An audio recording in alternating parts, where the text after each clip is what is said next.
দীর্ঘ এক যুগ পর বাংলাদেশে আসছেন পাকিস্তানের পররাষ্ট্রমন্ত্রী ইশাক দার। রাষ্ট্রীয় আমন্ত্রণে আগামী মাসে ঢাকা সফর করবেন তিনি। কিন্তু হঠাৎ কী কারণে বাংলাদেশে আসছেন পাক পররাষ্ট্রমন্ত্রী? বিস্তারিত থাকছে আরিফ হাসানের প্রতিবেদনে।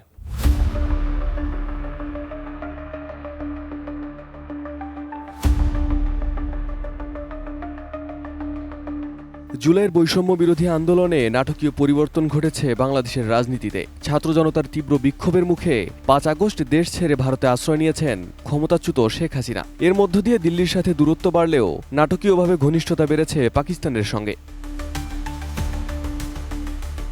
এরই ধারাবাহিকতায় এবার ঢাকা সফরে আসছেন পাকিস্তানের স্বরাষ্ট্রমন্ত্রী ইশাক দার। রাষ্ট্রীয় আমন্ত্রণে আগামী মাসে তিনি বাংলাদেশ সফর করবেন এবং তার আসন্ন এই সফরকে যুগান্তকারী বলে উল্লেখ করেছে পাকিস্তানের সংবাদ মাধ্যম এক্সপ্রেস ট্রিবিউন।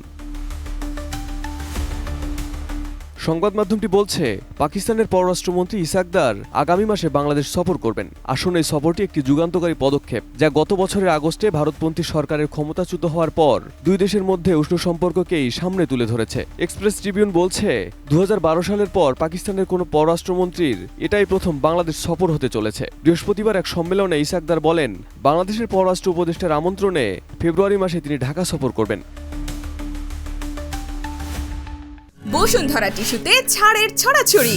বসুন্ধরা টিস্যু নিয়ে এলো নিশ্চিত ছাড়।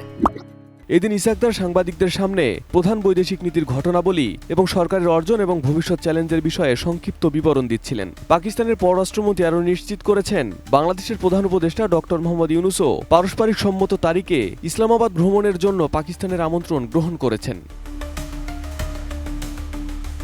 এদিন সাংবাদিকদের সামনে ইশাক দার বাংলাদেশকে পাকিস্তানের হারিয়ে যাওয়া ভাই বলে অভিহিত করেছেন। সেই সাথে বাংলাদেশকে সম্ভাব্য সব উপায়ে সহযোগিতা করার আশ্বাস দিয়েছেন।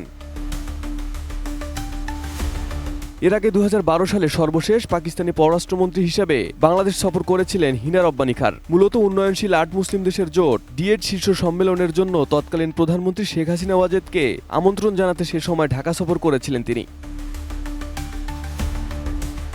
২০০৯ সালে ক্ষমতায় আসার পর থেকে শেখ হাসিনার ১৫ বছরের মেয়াদে পাকিস্তান ও বাংলাদেশের মধ্যে সম্পর্কের টানাপোড়েন ছিল। শেখ হাসিনা ভারতের সাথে সম্পর্ক স্থাপনের জন্য পাকিস্তানের একাধিক প্রচেষ্টার প্রতিদান দেননি।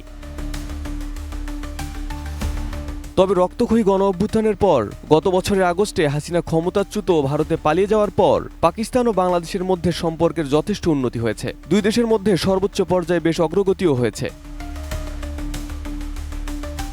এছাড়া বাংলাদেশ দ্বিপাক্ষিক বাণিজ্য বৃদ্ধির অনুমতি দিয়ে পাকিস্তানি পণ্যের ওপর থেকে নিষেধাজ্ঞাও তুলে নিয়েছে। এছাড়া সমুদ্রপথে দুই দেশ সরাসরি বাণিজ্যও শুরু করেছে।